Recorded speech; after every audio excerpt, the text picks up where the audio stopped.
When I was in class 10, I had a creepy experience. It is about a New Year's party. I was living at a goved apartment, which we also called township, which are generally given by companies to employees to stay. This township was very beautiful. It had parks, play area, beautiful houses, just say a proper place to live in. I also made a friend here. Let's call her Kavya for this story. This is obviously not her real name. Generally, the company used to organize New Year party for employees in the township where even those who are not living can also come.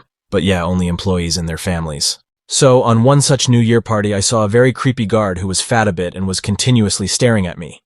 Yeah, there were guards for safety during the party and also on normal days as well. I creeped out a bit but went with my family straight towards the party. It was creepy for me because the smile and stare he gave me was not very uncomfortable. I was so filled with anxiety that I comforted this to Kavya. And surprisingly, she also told me the same thing, and told she had the same experience with him. I was shocked a bit, but we both eventually forgot about it in the fun of the party. When at 12 in the night we welcomed the new year, we decided to go home. Now to make it clear that we were inside the township, so even it was 12 at night we were near our houses. There was a garden there where party was going on, and so our parents were home. But we were still down. But after 12 o'clock we decided to just go back to our houses, but when we were returning, we again saw this man again. This time with the same smile he started to follow us. Thankfully, our house was near of that garden, so even in heels we were walking fast. Now see, the township in which I was living had 22 towers, and I was living in Tower 2, and my friend Kavya was living in Tower number 1. They were both side by side each other, but Tower 2 was first to the garden in which the party was going on, and then there was Tower 1. I told my friend that I will drop you to the tower, and then I will go to my house as anything can happen if that man was following us so. But my friend said she will run towards her house and even asked me to run. We both ran still with that man following us with his creepy smile. I reached my tower but was concerned for Kavya, so checked on her, being sure I was not seen. When I saw that she reached her tower, I ran towards the lift. Lift was on the 9th floor. My anxiety was becoming more and more as I was scared that the man should not come before the lift comes, but thankfully the lift came, and I just ran inside the lift without even seeing if anybody was behind me, and I reached my home safely.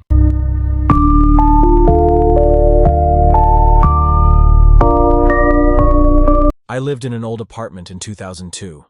The place was built in 1900, so it was just over 100 years old when I moved in. The living room and kitchen were fine, but the bathroom and bedroom were unnerving.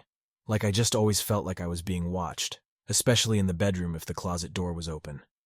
Those unnerving feelings just became moderately uncomfortable as I settled in.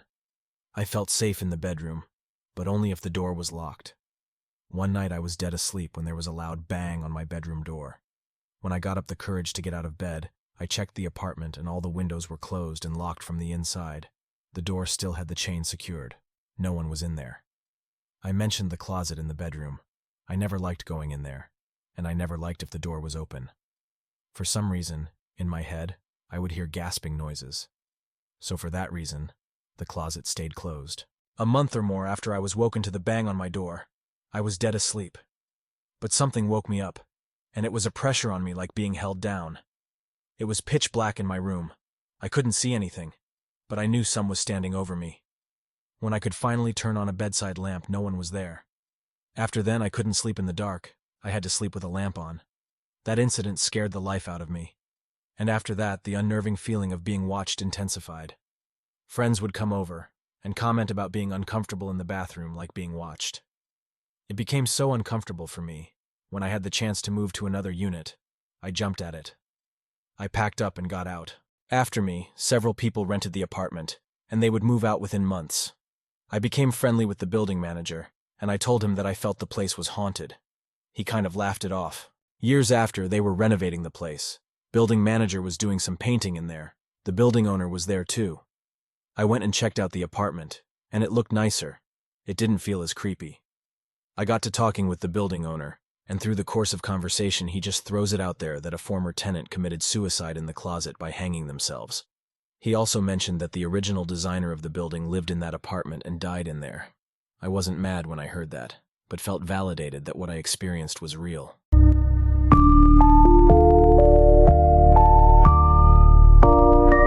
About 5 years and 2 boyfriends ago, I moved into an old farmhouse with my then significant other. He was a hoarder and was embarrassed about the state his house was in after his wife left him. He had an RV, and that's where he slept, because there was just shit. Garbage, clothes, boxes, up to your knees in every room of the house. Me, being extremely distressed by clutter, cleaned that house.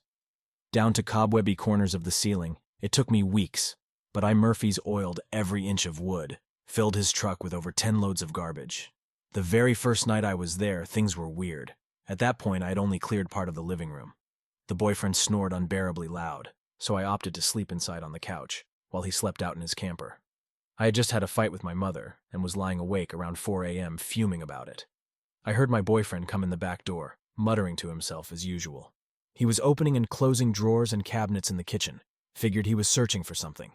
Finally, I got up because hell, I was already awake. Maybe I could help him find whatever it was. The kitchen was 5 feet from where I was, and when I walked in, there was no one there. I looked around and called for him, but he wasn't there. I don't get scared easily, and at this point I was just curious about where he was. I went out the camper and could hear him snoring hard before I even got to the door. I shook him awake and asked him gently what he had needed in the house. He said he hadn't left the camper all night. I thought, he was sleepwalking. When I went back inside, though I noticed it had snowed lightly in the night and the only tracks leading up to the camper were mine. Couple days later, I moved my 2 cats in. They are super on edge, a lot of growling, acting out of character, especially in the middle of the night. I completely dismissed that, as it was a new, unfamiliar place. Obviously, they were uncomfortable. I had finally gotten the bedroom habitable, and they would not cross the threshold into it. The first night we slept in the bedroom was when I started to fear the house. The bed was up against a window that faced out to the cornfield, and my guy insisted on sleeping on the outside of the bed, leaving me pressed against the window. I got this horrible feeling. Something was right outside the window, and I was frantic to the point of tears. I kept telling him there was something out there, and he said I was being dramatic, which was stupid because I'm just not. You spend your whole life being logical and calm, and when something weird happens, no one believes you. I slept on the couch. The next day, I noticed a handprint on the top of the bedroom window that I had just cleaned the day prior.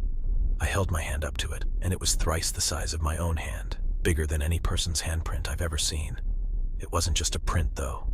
It was elongated, as if the hand had dragged down the window. Still could be an explanation, even though I had cleaned that window the day before and would have noticed. Except the print was over 9 feet off the ground, directly over an open coal cellar. I showed my boyfriend, and he told me something surprising. His ex-wife thought there was something wrong with the house, too. She was making dinner one day, and he had gotten home from work. Her back was turned to him, and they had a full conversation. Then she looked out the kitchen window and saw him pull up in his truck. He still blew it off with me, just telling me I was paranoid and such. All this time I assumed he was right, dismissed my instincts and went about things normally. Then one morning in the spring I got up to use the bathroom. It was 4:46 in the morning, and I knew the time because I checked my phone when I got up. The whole bedroom was light from the sunrise, and I quietly climbed back into bed. The house is all wood paneling, and because of my arachnophobia, I had the bed scooted about 5 inches away from the wall where our heads were. I laid down and tucked my arm up under the pillow with my hand over the edge. The second I closed my eyes, an icy cold hand grabbed me by the wrist and yanked down. Hard. I bolted up and in a state of complete terror shook my boyfriend awake and asked if he was toying with me. He wasn't. I will never forget that grip because I had to struggle to get my hand back.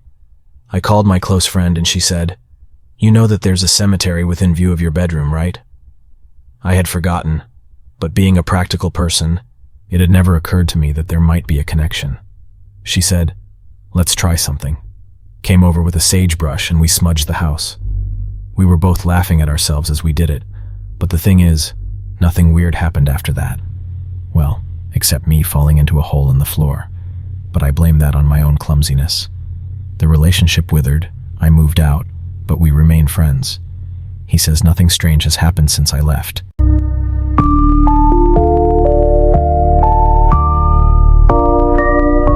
I was visiting my parents while I was in college one summer. I was taking a nap around 11 a.m. on the couch in their living room with the TV on when I was woken up by a doorknob jiggling hard upstairs. Their doors have those knobs that lock by, pushing in the knob and turning. No buttons or anything on it. I assumed that my dad had locked himself in a room accidentally, as he had done it before to great comedic effect and frustration on his part. So I go upstairs, and all the doors are wide open. At this point, I was a little weirded out, but I decided I was having some weird half-awake imaginary sound thing going on. I go back downstairs and turn the TV off and fall back asleep. About an hour later, I'm woken up again by the sound of a doorknob jiggling, except it was on the other side of the house upstairs from the last one. I go up again and all the doors are still wide open. I called my parents at work. They ran an automobile service station at the time, and asked if either of them had been home at all that day, and both said that they were at work all day. Needless to say, I got out of there. It hasn't happened since, and that was about 6 years ago. Also related, a friend and I were helping my parents move into that house and moving a bunch of stuff into a room above the attached garage. It was a small room that could be a bedroom/study/etc., but because the AC and heat didn't work very well in there, they decided to use it as storage. There was a small closet attached to the room, and when my friend and I were moving things into there, we noticed that there was a bookcase sitting in there with a note saying that we could keep it. That's when we noticed that there was the top of a doorway behind the bookcase. Again, super creeped out. Eventually, we got around to checking that door out and it just led to the attic, and nothing was in there. But at the time, it was super creepy and weird.